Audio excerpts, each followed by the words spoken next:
কিন্তু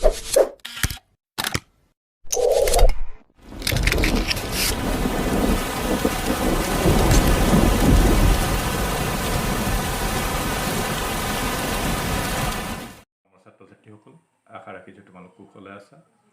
আজি অষ্টম শ্ৰেণীৰ সমাজ বিজ্ঞানৰ এটি পাঠ আলোচনা কৰিবলৈ ওলাইছোঁ। পাঠটি হ'ল মানৱ সম্পদ উন্নয়নৰ প্ৰতিবন্ধকতা আৰু চৰকাৰৰ ভূমিকা। এই পাঠটি তোমালোকৰ লগত আলোচনা কৰিম।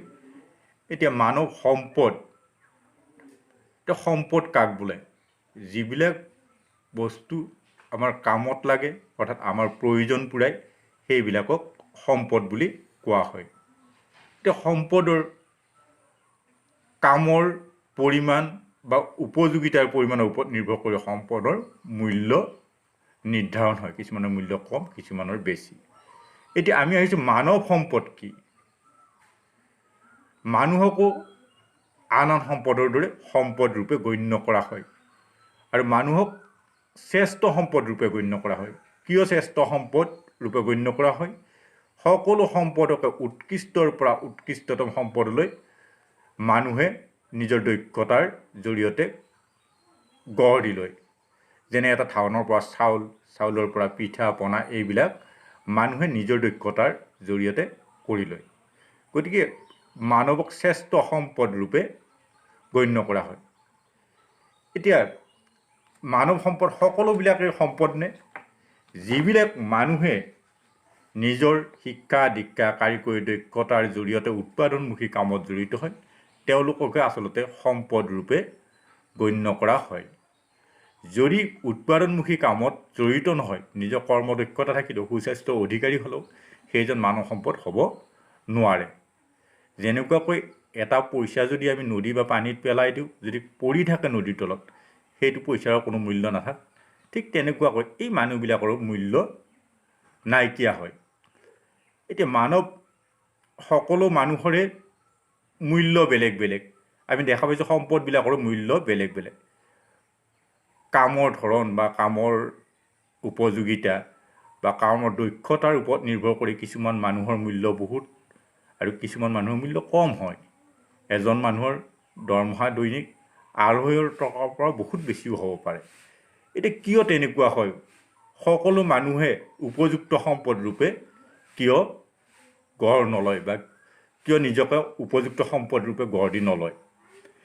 UNDP, United Nations Development Programme, অৰ্থাৎ মানৱ উন্নয়ন আঁচনিয়ে মানৱ সম্পদ উন্নয়নৰ কিছুমান সূচক নিৰ্ধাৰণ কৰিছে। তাৰে ভিতৰত কোৱা হৈছে প্ৰত্যাশিত আয়ুস।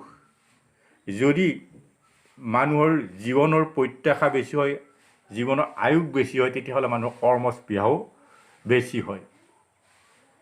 দ্বিতীয়তে শিক্ষিতৰ হাৰ, মানে শিক্ষাৰ জৰিয়তে মানুহৰ বহু পৰিমাণৰ লাভান্বিত হয়। সেইবিলাক কথাও আলোচনা কৰিম। এতিয়া শিক্ষিতৰ হাৰ যিবিলাকত বেছি, তেওঁলোকৰ ঠাইবিলাকত মানৱ সম্পদ গঢ় লোৱাৰ পৰিমাণো বেছি।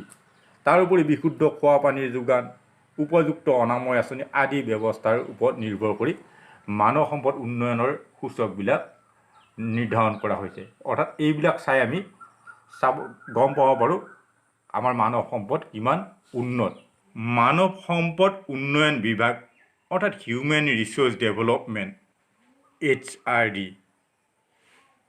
HRDয়ে আমাৰ মানৱ সম্পদ উন্নয়নৰ কিছুমান সুবিধা বা অসুবিধাসমূহ নিৰ্ণয় কৰিছে আৰু তাৰ প্ৰতিকাৰৰ কিছুমান চিন্তা চৰ্চা কৰিছে আৰু আমাৰ দেশখনক উপযুক্ত মানৱ সম্পদ গঢ়াৰ ক্ষেত্ৰত ভূমিকা ল'বলৈ চেষ্টা কৰিছে।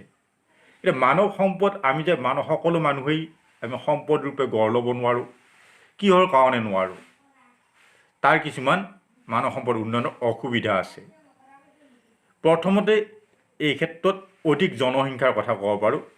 যিবিলাক দেশত জনসংখ্যা কম, তেওঁলোকে সকলো ক্ষেত্ৰতে খাদ্যই হওক, শিক্ষাই হওক, স্বাস্থ্যই হওক, সকলোতে সংগ্ৰাম কৰিবলগীয়া হয়। গতিকে এইবিলাক দেশৰ মানৱ সম্পদ গঢ় লোৱাৰ পৰিমাণ বেছি। আমি দেখা পাওঁ বেছিভাগ উন্নয়নশীল দেশতেই উন্নত দেশতকৈ জনসংখ্যা বেছি।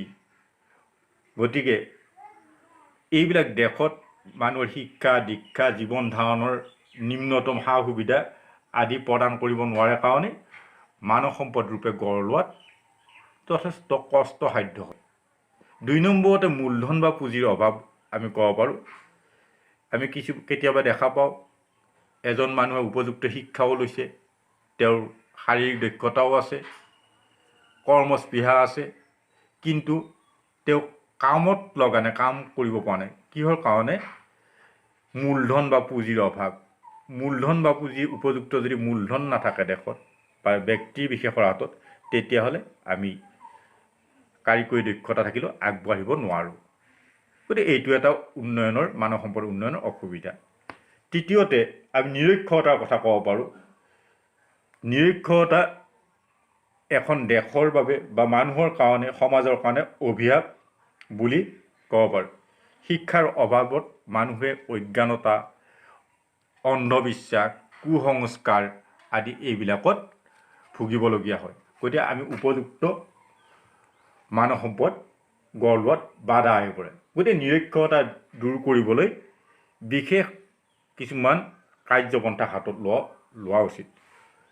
অন্ধবিশ্বাসৰ কথা আমি জানো। মানুহৰ অন্ধবিশ্বাস, যিবিলাকৰ বৈজ্ঞানিক চিন্তা চৰ্চাৰ পৰা আঁতৰত গৈ আমি কিছুমান কামত জড়িত হৈ পৰোঁ, তাৰ কাৰণেও মানুহ সম্পদ ৰূপে গঢ় ল'ব নোৱাৰে। যেনে জৰা ফুকা, ডাইনী হত্যা, এইবিলাকৰ কথা তোমালোকে জানা।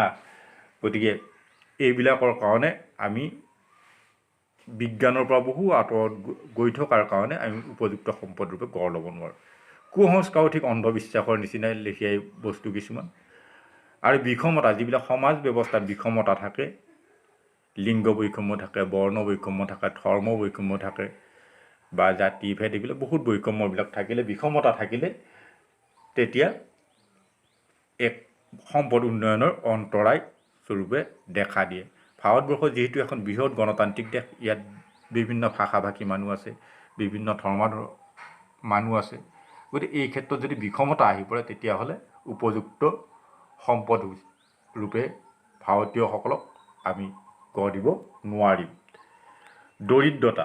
দৰিদ্ৰতাও এটা ডাঙৰ কাৰণ মানৱ সম্পদ উন্নয়নৰ। মাৰ্ক্সে কৈছিল যে এখন দেশ দৰিদ্ৰ কাৰণ তেওঁলোক দৰিদ্ৰ। গতিকে দৰিদ্ৰতাটো এনেকুৱা এটা বিষয়, আমি তাৰ পৰা ওলাই আহিব নোৱাৰোঁ। আমি খাদ্যৰ চিন্তা, বাসস্থানৰ কথা চিন্তা, এইবিলাক কৰি থাকোঁতেই আমি শিক্ষা দীক্ষা আদিৰ কথা বা স্বাস্থ্যৰ কথা চিন্তা কৰিব নোৱাৰোঁ। আৰু দৰিদ্ৰতাৰ কাৰণেই আমি হয়তো এটা ধাৰ মাৰোঁতে আকৌ আন এটা ধাৰৰ বোজা ল'বলগীয়া হয়। গতিকে যিবিলাক দেশত দৰিদ্ৰৰ সংখ্যা বেছি, তেওঁলোকৰ তাত মানৱ সম্পদৰো পৰিমাণটো বেছি। নিম্ন স্তৰৰ প্ৰযুক্তিবিদ্যা বুলি কওঁতে আমি যিবিলাক কাম কৰোঁ, প্ৰযুক্তিবিদ্যা খটুৱাই এই কামবিলাক প্ৰযুক্তিবিদ্যাৰ জৰিয়তে আমি খৰতকীয়া কৰোঁ বা মসৃণ কৰি তোলোঁ। কিন্তু যদি পুৰণিকলীয়া প্ৰযুক্তিবিদ্যাৰে আমি কামবিলাক কৰি যাওঁ, তেতিয়াহ'লে আমাৰ শ্ৰমো লাঘৱ নহয় আৰু কামৰ মানবিলাকো উন্নত নহয়। উদাহৰণস্বৰূপে আমি মাটি চহাওঁতে আমি ট্ৰেক্টৰ ব্যৱহাৰ কৰিব পাৰোঁ, হালো ব্যৱহাৰ কৰিব পাৰোঁ বা তাতকৈ উন্নত প্ৰযুক্তি ব্যৱহাৰ কৰিব পাৰোঁ। যদি আমি পুৰণিকলীয়া কামবিলাকে কৰি থাকোঁ, তেতিয়াহ'লে আমি আজিৰ স্থিতিলৈ আহিব নোৱাৰিম। যদি এতিয়া ট্ৰেক্টৰৰ যুগত যদি আমাৰ হালখনকে আশ্ৰয় কৰোঁ, তেতিয়াহ'লে আমাৰ জীৱনৰ মান বা মানৱ সম্পদ উন্নয়নৰ মান যথেষ্টখিনি কমি যাব। গতিকে আমাৰ দেশ ভাৰতবৰ্ষৰ চৰকাৰে উপযুক্ত মানৱ সম্পদ গঢ় দিবৰ কাৰণে যথেষ্টখিনি কাম কৰিছে। এই ক্ষেত্ৰত শিক্ষাই যিহেতু মুখ্য স্থান লয়, শিক্ষাৰ পৰাই কাৰিকৰী দক্ষতাই বা কৰ্মস্পৃহা বা আন দক্ষতাসমূহ বিকাশ হয় বা অন্ধবিশ্বাস আদি দূৰীকৰণ হয়। গতিকে শিক্ষাৰ ক্ষেত্ৰত যথেষ্ট ভূমিকা বা যথেষ্টখিনি গুৰুত্ব লৈছে। 2009 চনত শিক্ষাৰ অধিকাৰ আইন প্ৰৱৰ্তন কৰা হৈছে। এই আওতাতে লৈ সৰ্বশিক্ষা অভিযান, ৰাষ্ট্ৰীয় শিক্ষা অভিযান ৰাষ্ট্ৰীয় মাধ্যমিক শিক্ষা অভিযান এইবিলাক আঁচনিৰ জৰিয়তে শিক্ষাৰ ক্ষেত্ৰত বিকাশৰ কাম লৈছে। আমাৰ উত্তৰ পূৰ্বাঞ্চল বা অসমৰ ক্ষেত্ৰতো শিক্ষাৰ ক্ষেত্ৰত বিকাশৰ কাৰণে বা কাৰিকৰী দক্ষতা বিকাশৰ কাৰণে বিভিন্ন মহাবিদ্যালয় বিশ্ববিদ্যালয় আদি প্ৰতিষ্ঠা কৰিছে।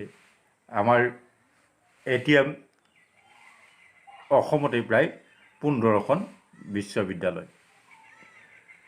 তাৰোপৰি কাৰিকৰী শিক্ষাৰ কাৰণে IIT অৰ্থাৎ Indian institute of technology Guwahati, NIT national institute of technology Silchar এইবিলাক শিক্ষা প্ৰতিষ্ঠান গঢ় দি শিক্ষাৰ বিকাশ বা কাৰিকৰী দক্ষতাৰ বিকাশ আদি কামত ভূমিকা লৈছে। গতিকে শৈক্ষিক বাতাবৰণ সৃষ্টিৰ কাৰণে চৰকাৰে ভূমিকা লৈছে।